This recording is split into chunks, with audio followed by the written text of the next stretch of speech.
Inkuru ziva aho abakenyezi n'abigeme bafungiwe muri iryo bohero rikuru ry'i Muyinga zivuga ko vyatanguye hagati y'ijoro aho Florian Irangabiye yasa n'uwabuze impwemu.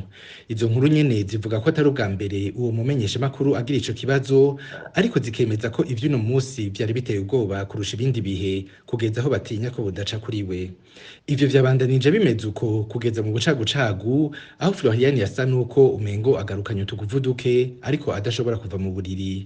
Naho uwutwara ako gace k'ibohero mu bakenyezi bita General yatakambiye inshuro nyinshi abarongoye iryo bohero ngo baruhiye kuja kumuraba ari uko bitanguye kumenyekana ku mbuga ngurukana bumenyi nk'uko abegereye abamuburanira babivuga. Mu nyuma ngo niho hashoboye kugera umuganga aje kumusuzuma. Izo nkuru nyene zegereye abamuburanira zikavuga ko ivyo vyose vyavuye kuri izo nkuru nyene zo ku mbuga ngurukana bumenyi.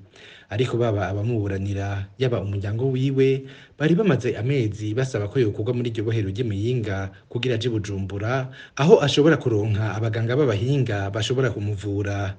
Bakavuga ko abaganga basanzwe b'i Muyinga bagerageza ivyo bashoboye, ariko indwara ya Florian Irangabiye igeze ku rugero ataco bagishoboye kumumarira. N'inkuru zivaho nyene muri iryo bohero zivuga ko imiti bamwandikiye isa nuko ataco ikimumariye na gito.